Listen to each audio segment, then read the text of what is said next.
नमस्कार साथियों।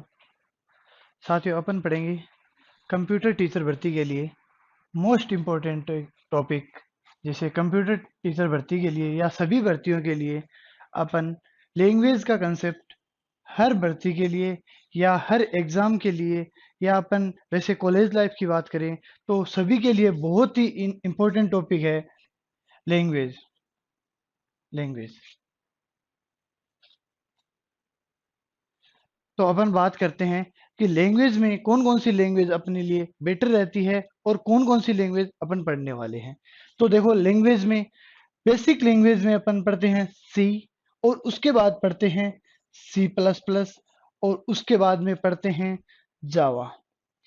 तो साथियों, तो अपन कंसेप्ट में पढ़ेंगे, आज के टॉपिक में अपन पढ़ेंगे कि जावा लैंग्वेज अपन क्यों यूज करते हैं और जावा लैंग्वेज किसने डेवलप की थी और इसको क्यों डेवलप की थी। साथियों, तो अपन देखते हैं कि जावा लैंग्वेज बेसिक हिस्ट्री की बात करें तो जावा लैंग्वेज का आविष्कार 1991 में इसका आविष्कार Sun micro system Sun micro system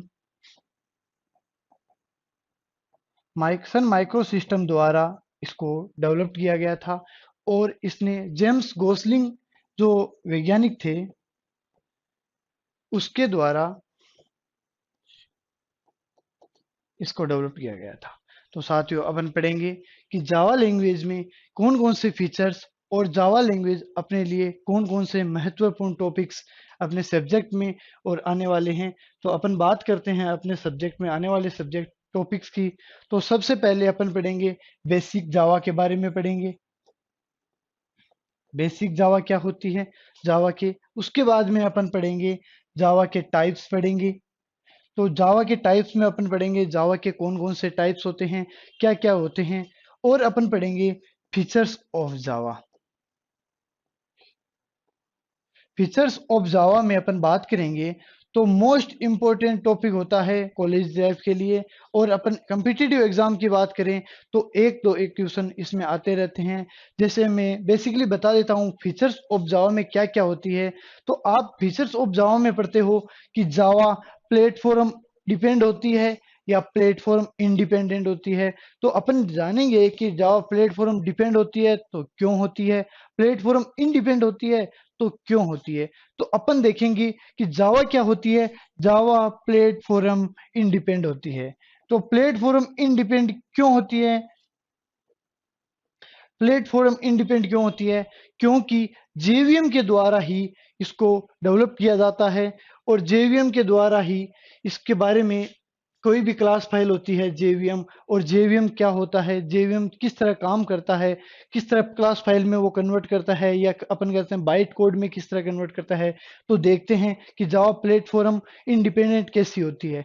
क्योंकि प्लेटफॉर्म इंडिपेंडेंट अपन सभी ने अपने पढ़ा है कि कंपाइलर और इंटरप्रेटर के बारे में। कंपाइलर, जैसे अपन कंपाइलर की बात करें तो कंपाइलर अपन सभी लैंग्वेज में पढ़ चुके हैं कि कंपाइलर क्या करता है, सोर्स लैंग्वेज को किसमें कन्वर्ट कर देता है, जो भी अपनी लैंग्वेज होती है, लो लेवल लैंग्वेज होती है या हाई लेवल लैंग्वेज को लो लेवल लैंग्वेज में कन्वर्ट कर देता है। जैसे ही अपन बात करेंगे कि आपने मान लो सोर्स लैंग्वेज है या हाई लेवल लैंग्वेज है, और कंपाइलर उसमें क्या कन्वर्ट कर देता है, कंपाइलर उसमें कन्वर्ट कर देता है कि जावा कौन सी लैंग्वेज में है। अपन बेसिकली जावा का पढ़ रहे हैं तो अपन को पता होना चाहिए कि जावा में कंपाइलर क्या करता है। तो जावा में कंपाइलर क्या करता है, सोर्स लैंग्वेज होती है उसको किस में कन्वर्ट कर देता है, बाइट कोड में कन्वर्ट कर देता है। तो ये बाइट कोड में कन्वर्ट कर देता है। तो बाइट कोड क्या करती है, बेसिकली बाइट कोड ही क्लास फाइल से नाम से जनरेट होती है। अगर किसी भी प्रोग्राम को जावा में कंपाइल कराओगे तो वो किस में कन्वर्ट हो जाएगा, कंपाइल कराओगे तो वो बाइट कोड में कन्वर्ट हो जाएगा। और जावा का ऐसा प्लेटफॉर्म है, आप किसी भी प्लेटफॉर्म पे जेवीएम इंस्टॉल हो रखा है, अपन उसमें बाइट कोड को या अपनी क्लास फाइल होती है उसको रन कर लेते हैं, या कोई भी आप वैल्यू को कंपाइल कराओगे, कंपाइल किसके नाम से कराओगे, जो अपन जिस नाम से अपन ने सेव कर रखा है, जो अपन ने प्रोग्राम बनाया है उस नाम को सेव कर रखा है, और रन कराओगे तो रन किस नाम से होता है, रन हमेशा याद रख लेना, रन हमेशा क्लास के नाम से ही रन होता है, जिस क्लास में मेन मेथड होता है। तो एक बात याद रख लेना कि जेवीएम जेवीएम किस में इंस्टॉल हो सकते हैं। अगर अपन बात करें तो जेवीएम विंडो में भी इंस्टॉल हो सकता है, विंडो। और अपन बात करें तो मेक में बात हो सकता है। और अपन बात करें तो लाइनेक्स और यूनिक्स, जो भी लाइनेक्स में अपना इसको इंस्टॉल हो सकता है। तो ये क्या करता है, जेवीएम जिसमें इंस्टॉल होता है, जेवीएम की फुल फॉर्म क्या होती है, मेन इंपॉर्टेंस। अपन एग्जामिनर की बात करें, एग्जामिनेशन की बात करें तो एग्जामिनेशन में क्या आता है, कई बार ऐसे छोटे छोटे क्वेश्चन आ जाते हैं कि अपन को ये पता नहीं होता, और फिर ये क्वेश्चन अपने एग्जाम में बहुत ज्यादा हानिकारक करते हैं नंबर कट करने के लिए। तो जेवीएम की फुल फॉर्म होती है Java virtual machine, virtual machine. तो जेवीएम क्या करता है, जावा वर्चुअल मशीन। तो जेवीएम क्या करता है, जेवीएम के द्वारा उसमें इंस्टॉल हुई क्लास फाइल को अपन इंटरप्रेटर, जो इंटरप्रेटर इंस्टॉल रहता है उसमें, और उसको किस में कन्वर्ट कर लेता है, उसको जो भी अपनी ऑब्जेक्ट कोड है, जो भी अपना अपन को किस में कन्वर्ट करता है, मशीनरी लैंग्वेज में उसमें कन्वर्ट कर लेता है। तो अपन बात करते हैं कि जेवीएम ये प्लेटफॉर्म कैसे इंडिपेंडेंट हुई, मतलब इसमें कोड की कोई भी चेंज करने की जरूरत नहीं हुई, कोड की कोई भी चेंज करने की जरूरत नहीं हुई। जैसे अपने क्लास फाइल बनाई है, क्लास फाइल में कुछ चेंज करने की जरूरत नहीं हुई, जेवीएम इंस्टॉल हो रखा है, उसमें अपन जो भी अपना बाइट कोड है, जो भी अपना बाइट कोड है अपना बाइट कोड है वो किस में कन्वर्ट कर लेगा, बाइट कोड मशीन लेवल में कन्वर्ट कर लेगा।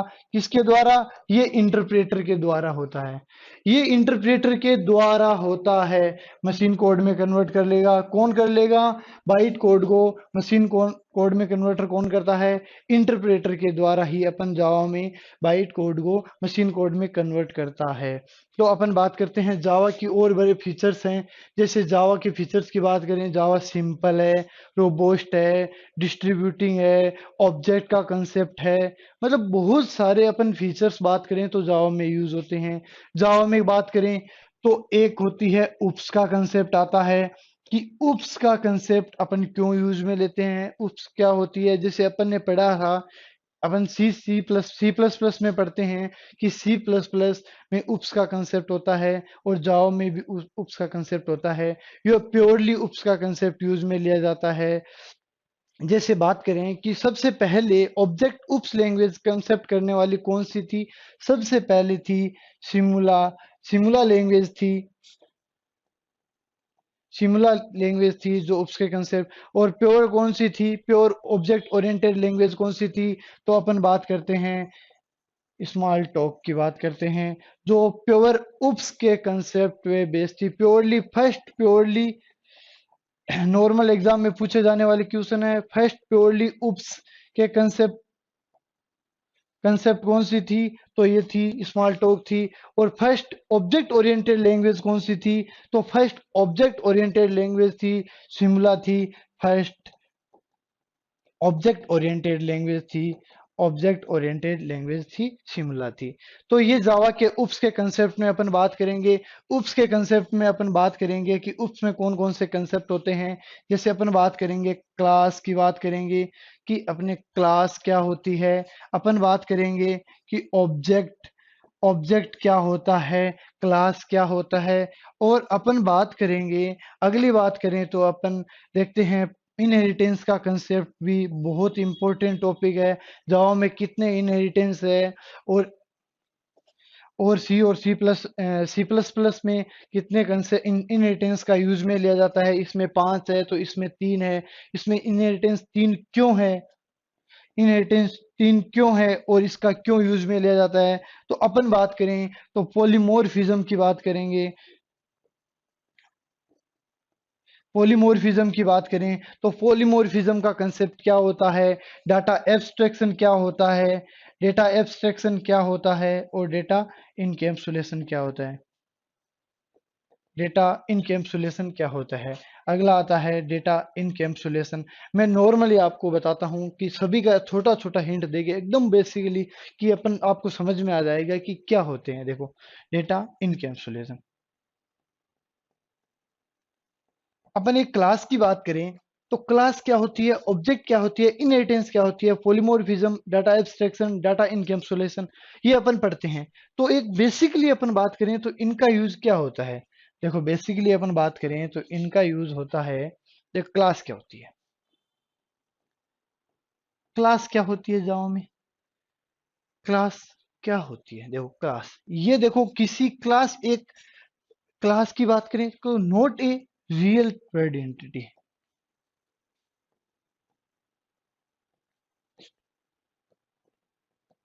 एंटिटी। अब देखो, रियल वर्ड एंटिटी का मतलब क्या है। देखो, मैं एक एग्जांपल ले रहा हूं, उसमें सभी चीज को समझा दूंगा। आपने देखा है एक नाम सुना है एनिमल, एनिमल्स, और आपने डॉग और कैट, ये आपने सभी ने देखा है। एनिमल क्या होते हैं, डॉग, कैट, एनिमल। अब देखो, आपने बताई एनिमल क्या है, एक क्लास है। एनिमल क्या है, एक क्लास है। किस तरह की क्लास है, ये not a real word entity है। ठीक है, not a real word entity है, मतलब एनिमल को किसी ने देखा है, किसी ने नहीं देखा, तो ये क्या हो गया, ये रियल में कुछ भी नहीं है। तो दूसरी बात करें, डॉग और केट, डॉग और केट को सभी ने देखा है, तो ये क्या होता है, ये होता है अपना ऑब्जेक्ट। तो अपन बात करें, तो बात करें कि क्लास क्या हो गई, ये कलेक्शन हो गया इनका ऑब्जेक्ट का। तो दूसरी डेफिनेशन की बात करें तो क्लास क्या हो जाती है, collection of, collection of object हो जाती है, कलेक्शन ऑफ ऑब्जेक्ट का हो जाता है। और तीसरी डेफिनेशन की अपन बात करें तो क्लास इज ए, अपन बात करें इसके एट्रीब्यूट्स होते हैं, कुछ भी एट्रीब्यूट्स या बिहेवियर इसके होते हैं क्लास के, तो वे क्या हो जाते हैं, मेथड हो जाते हैं। उसको बिहेवियर और स्टेट हो जाते हैं, वो इसके मेथड हो जाते हैं। तो अपन बात करें कि एनिमल और क्लास के बारे में, अगर जावा की अगर बात करें तो इसके डेफिनेशन समझने के लिए अपन समझते हैं। देखो, जावा में क्लास क्या है, class is a collection of variable and method. क्या हो जाता है, collection of, collection of variable and method. अपन बात करें तो collection of variable and method. अब एक बात याद रखना, कोई भी क्लास को डिक्लेयर करते हैं, क्लास को डिक्लेयर करते हैं तो उसकी मेमोरी को अलोकेट नहीं करते हैं। तो declare a class we do not allocate memory. तो अपन मेमोरी कब अलोकेट करते हैं, तो ये भी अपना कंसेप्ट आता है कि अपन क्लास को डिक्लेयर कर देते हैं कि मेमोरी को कब अलोकेट करते हैं, तो मेमोरी को अपन ऑब्जेक्ट क्रिएट करते हैं तब करते हैं। तीसरी डेफिनेशन अपन बात करें तो collection, class is a collection of objects. अगर और बात करें, collection of variable and method, we declare a variable is, या वी डिक्लेयर ए वेरिएबल अपन instance variable and declare a method instance method. तो we declare a variable, declare a variable, a variable, declare a variable instance, declare a variable, और अपन class को क्या कर देते हैं, वेरिएबल को डिक्लेयर कर देते हैं, मेथड को अपन डिक्लेयर कर देते हैं। तो डिक्लेयर ए वेरिएबल, तो इंस्टांस वेरिएबल हो गया, इंस्टांस वेरिएबल हो गया। अगर किसी मेथड को डिक्लेयर किया तो वो क्या हो जाता है, तो इंस्टांस मेथड हो गया, मेथड हो गया। तो पहली बात याद रखना, क्लास क्या हो, क्लास एक, क्लास यह है, class is a collection of variable and method, we declare a variable is called instance variable and declare a method is called instance method. दूसरी डेफिनेशन, डिक्लेयर, क्लास को डिक्लेयर करते हैं तो उसकी मेमोरी को डिक्लेयर नहीं करते हैं। तीसरी, अब अपनी बात करें तो class is collection of objects, class is collection of object. और अपन एक main important, class is not a real word entity. क्यों नहीं है? क्योंकि एनिमल को किसी ने देखा है? नहीं देखा। तो क्लास क्या होगी? रियल वर्ड एंटिटी नहीं होगी। अगला आता है अपना ऑब्जेक्ट का कंसेप्ट। तो ऑब्जेक्ट के कंसेप्ट में ऑब्जेक्ट को अपन ने पढ़ा कि ऑब्जेक्ट के बारे में क्लास का ही कलेक्शन होता है, collection of class. Collection of object क्या कहलाता है? क्लास कहलाता है। तो ऑब्जेक्ट क्या होता है? मैंने बोला था, यहाँ पे एग्जांपल में वापस रिपीट कर रहा हूं। यहाँ पे अपन ने बोला था एनिमल्स, डॉग और केट। डॉग और केट सभी ने देखे हुए हैं। केट सभी ने क्या है? देखे हुए हैं। डॉग और केट सभी ने देखे हुए हैं। तो मैंने बताया था कि ये क्या है? ऑब्जेक्ट है। तो ऑब्जेक्ट क्या है? रियल वर्ड एंटिटी है। रियल वर्ड एंटिटी है। एंटिटी, रियल वर्ड एंटिटी है। ऑब्जेक्ट एक रियल वर्ड एंटिटी है। तो इसी पार्ट में अपन आगे भी पढ़ेंगे। आगे अपन पढ़ेंगे कि पॉलीमॉर्फिज्म क्या होता है। पॉलीमॉर्फिज्म क्या होता है? Polymorphism, polymorphism. पॉली यानी क्या होता है? पॉली यानी क्या होता है? मेनी। और मॉर्फिज्म क्या मतलब होता है? पॉली यानी क्या होता है? मेनी। और मॉर्फिज्म का क्या मतलब होता है? Form, many form. तो पॉलीमॉर्फिज्म क्या हो गया? Many form. यानी एक अपन लेते हैं, कुछ भी अपन लेते हैं शेप। देखो अपन बात करते हैं, शेप एक वर्ड है और इसकी मेनी फॉर्म होती है। जैसे अपन बोलते हैं सर्कुलर, अपन बोलते हैं ट्राइंगल, अपन बोलते हैं रेक्टेंगल। रेक्टेंगल बोलते हैं। ये क्या है? ये शेप के ही सभी पार्ट हैं। अपन कोई भी बोलते हैं, जैसे स्क्वायर बोलते हैं, गोला बोलते हैं, या त्रिभुज बोलते हैं। ये क्या है? शेप के ही पार्ट हैं। तो पॉलीमॉर्फिज्म क्या होता है? मेनी फॉर्म होती है। एक वर्ड से शेप, उसकी मेनी फॉर्म हो जाती है। वो क्या होता है? अपन जैसे ऐसे, ये देखो, ये शेप है, इसकी मेनी फॉर्म है। शेप है, इसकी मेनी फॉर्म, ऐसे डिवाइड कर दो, ये एक है, तो इसकी मेनी फॉर्म हो जाती है। वो क्या हो जाता है? पॉलीमॉर्फिज्म हो जाता है। तो अपन बात करते हैं आगे, और भी कंसेप्ट अपन क्लास के अंदर इसमें पढ़ेंगे उप्स के कंसेप्ट में। तो उप्स के कंसेप्ट में आगे अपन कंसेप्ट की बात करें तो आता है डेटा एब्स्ट्रैक्शन। डेटा एब्स्ट्रैक्शन क्या करता है? हाइडिंग ऑफ द डेटा करता है। और आगे आता है डेटा इनकैप्सुलेशन। इनकैप्सुलेशन क्या करता है? आपने कैप्सूल देखा है? जो दो टाइप का कैंसुल होता है, मतलब कि एक टाइप विकोसुल कैंसुल भी आपने देखा होगा। उसमें क्या होता है? दो चीजों को मिलकर बनी हुई होती है, उसमें दो कलर होते हैं ना, जिसे।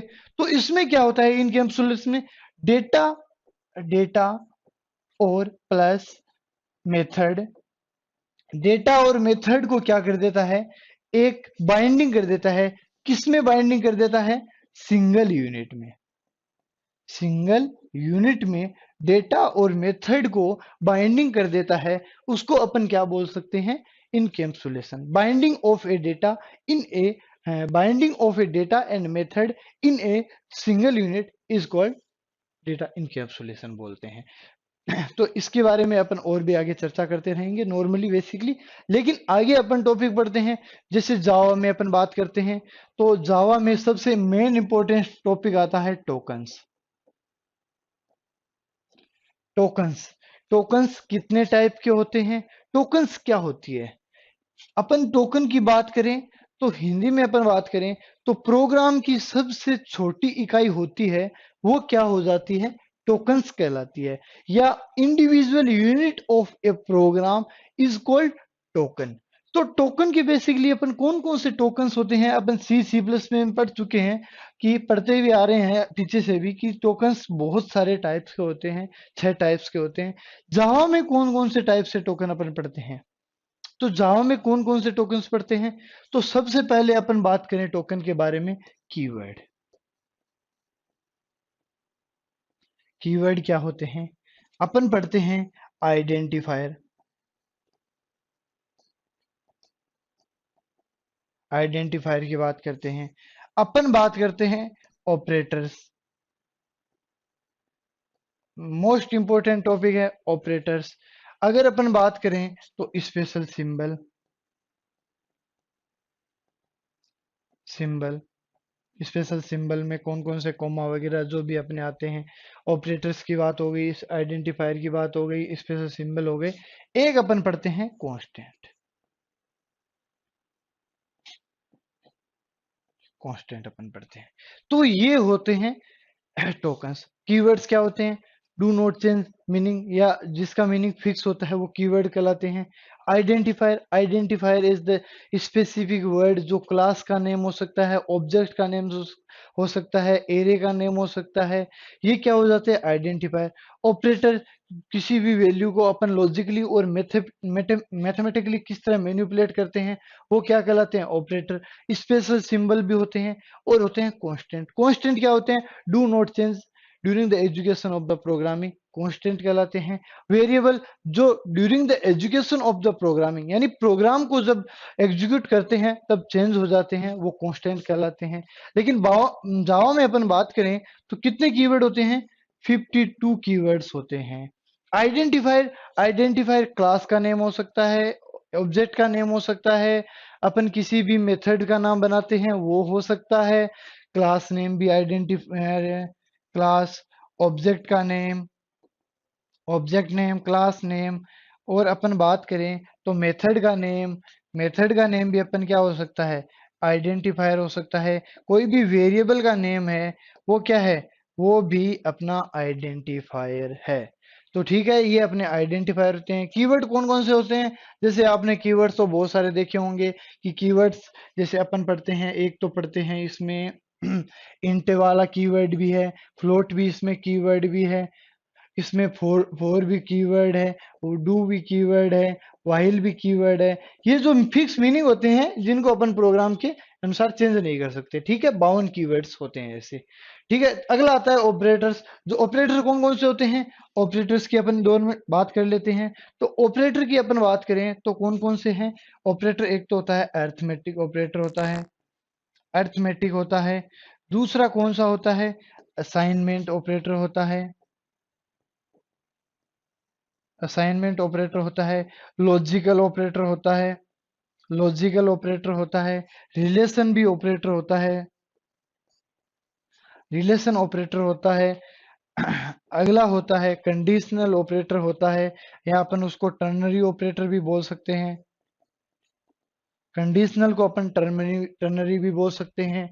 और अपना अपन बात करें तो लॉजिकल हो गया, बिटवाइज ऑपरेटर भी हो गया, बिटवाइज, बिटवाइज हो गया। इंस्टेंस ऑफ एक होता है,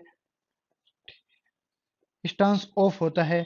कोमा ऑपरेटर भी होता है, कोमा ऑपरेटर भी होता है। स्पेशल ऑपरेटर में आते हैं ये इंस्टेंस ऑफ, कोमा ऑपरेटर ये स्पेशल ऑपरेटर में आते हैं।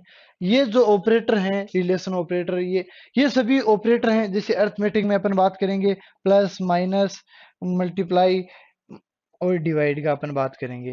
ठीक है, असाइनमेंट ऑपरेटर की बात करें तो प्लस और इक्वल, मतलब कि अपन कोई भी इक्वल का साइन लगाते हैं, बराबर का साइन लगाते हैं, वो क्या होता है? असाइनमेंट की ऑपरेटर की बात होता है। अपन बात करते हैं लॉजिकल की। तो लॉजिकल में क्या होता है? एंड, और नोट, ये क्या होते हैं? लॉजिकल ऑपरेटर होते हैं। और कंडीशन ऑपरेटर जो less than, greater than, equal, less than, greater than, equal, less than, equal, greater than, equal, ये जो होते हैं वो होते हैं। और कंडीशनल ऑपरेटर की बात करें तो ये जो टर्नरी ऑपरेटर पर्सनवाचक चिन्ह वाला अपन ने पढ़ते हैं, जैसे अपन सी सी प्लस प्लस में अपने पढ़ा है कि ये टर्नरी ऑपरेटर होता है। कोलन, और पहले ट्रू होती है, बाद में फॉल्स, अगर पहले कंडीशन आ जाती है प्रश्नवाचक आ जाता है, और कोलन का साइन हो जाता है। इसमें 3 वेरिएबल होते हैं और अपन पढ़ते हैं। बिटवाइज ऑपरेटर, जैसे लॉजिकल और बिटवाइज ऑपरेटर में अपन डिफरेंस की बात करें तो लॉजिकल और बिटवाइज में क्या डिफरेंस होता है? मेन कंसेप्ट आता है बोथ। एग्जाम में, एग्जाम पॉइंट ऑफ व्यू से अपन बात करें तो लॉजिकल और बिटवाइज का डिफरेंस बहुत ही मोस्ट इंपॉर्टेंट है। जैसे अपन बात करें लॉजिकल का, और अपन बात करते हैं बिटवाइज का। बिटवाइज, लॉजिकल ऑपरेटर और बिटवाइज ऑपरेटर क्या होते हैं? देखो, लॉजिकल ऑपरेटर होता है वो डबल एंड की होता है। तो ये क्या करता है, अगर मान लो फर्स्ट कंडीशन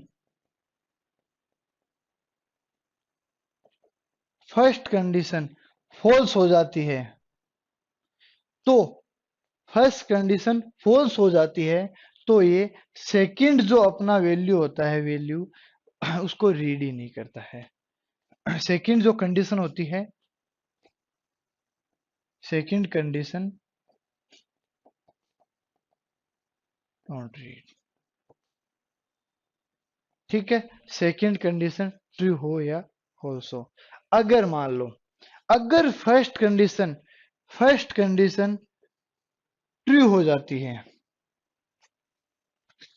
अगर क्या हो जाती है, first condition true, first condition true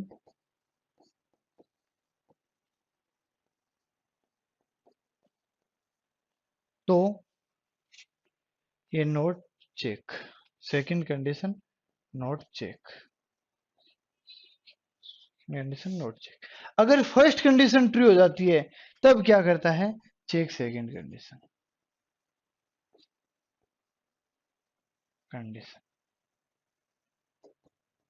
लेकिन बिटवाइज क्या करता है, दोनों कंडीशन को चेक करता है, both condition check. First condition क्या हो जाती है, ट्रू हो या फॉल्स हो, दोनों कंडीशन को ही चेक करता है। दूसरा आता है और का क्या हो जाता है, अपोजिट हो जाता है। और का क्या हो जाता है, अपोजिट। फर्स्ट कंडीशन अगर मान लो ट्रू हो जाती है, फर्स्ट कंडीशन ट्रू हो जाती है तो सेकंड कंडीशन को चेक ही नहीं करता है। और फर्स्ट कंडीशन अगर ट्रू की जगह क्या हो गई, फॉल्स हो गई, तो क्या चेक करेगा, चेक द सेकंड कंडीशन, ठीक है। अब ये करता है बोथ कंडीशन आर चेक, इसका सेम फॉर्मूला रहता है। तो इसमें बहुत सारे आते हैं कि लेफ्ट शिफ्ट राइट शिफ्ट कैसे करते हैं। तो ये एग्जाम में आने वाले क्वेश्चन है लेफ्ट शिफ्ट राइट शिफ्ट के। तो बहुत ही इंपॉर्टेंट क्वेश्चन है, left shift bitwise right shift bitwise क्या होते हैं, शिफ्टिंग ऑपरेटर आते हैं, वो शिफ्ट ऑपरेटर आते हैं कि लेफ्ट शिफ्ट ऑपरेटर क्या काम करता है, राइट शिफ्ट ऑपरेटर क्या काम करता है। तो अपन बात करते हैं आइए कि अगला टॉपिक अपन बात करते हैं, तो और भी सारे बहुत सारे टोकन्स उसमें आ जाते हैं, कांस्टेंट आ जाते हैं। तो कांस्टेंट को किस तरह डिक्लेयर करते हैं जावा में, अगर आपको कोई भी वैल्यू कांस्टेंट डिक्लेयर करनी पड़ती है तो वो किस तरह करते हैं, फाइनल लगा के, और कोई भी अपना वेरिएबल है इंट, और आई इज इक्वल टू, मान लो ये 10 माना है मैंने। अगर मान लो कांस्टेंट किस वैल्यू को कांस्टेंट करते हैं, जैसे पाई की वैल्यू होती है, ये पाई की वैल्यू फिक्स होती है, 3.14 फिक्स होती है, तो अपन क्या करते हैं, उनको वैल्यू को कांस्टेंट कर देते हैं। जैसे अपन सी प्लस प्लस की बात करें तो सी प्लस प्लस में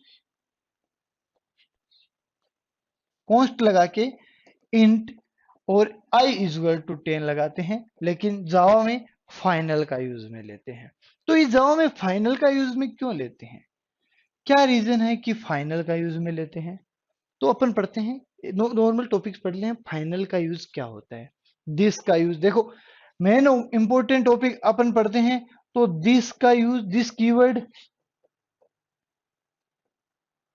कीवर्ड। दूसरा टॉपिक अपन बात करें तो सुपर कीवर्ड।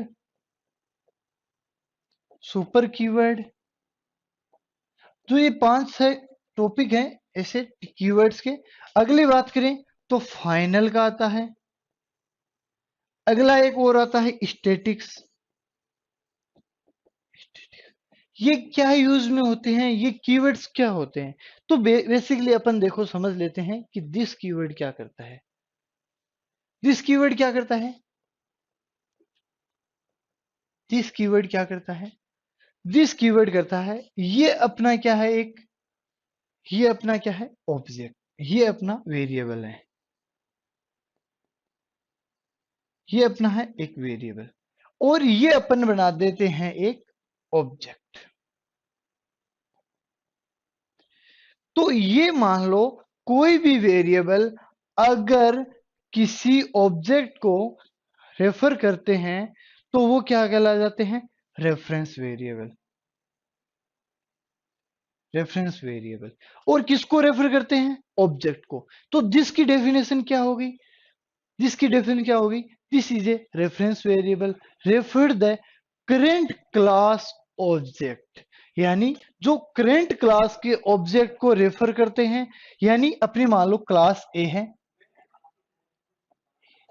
तो ये किसको रेफर करेगा? ये करेंट क्लास के ऑब्जेक्ट को रेफर करेगा। अगला होता है सुपर। सुपर किसको रेफर करता है? सुपर करता है पेरेंट क्लास के ऑब्जेक्ट को रेफर करता है। Refer parent class object. ये करता है करेंट क्लास के, वो करता है पेरेंट क्लास के। ठीक है। अगला आता है फाइनल। तो फाइनल की अगर कोई भी वैल्यू क्रिएट कर देते हैं, उसको अपन चेंज नहीं कर सकते। तो अपन बात करें तो फाइनल में क्या क्या यूज में हो सकता है? फाइनल में देखो, वेरिएबल फाइनल हो सकते हैं, वेरिएबल फाइनल हो सकते हैं, कोई भी मेथड फाइनल हो सकता है। अगला कोई भी क्लास होती है, वो भी क्या हो सकती है? फाइनल हो सकती है। फाइनल वेरिएबल कांस्टेंट लगा देते हैं, अपन ने अभी पढ़ा था।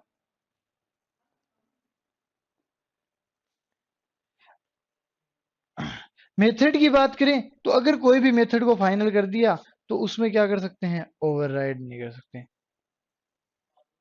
ओवरराइड नहीं कर सकते।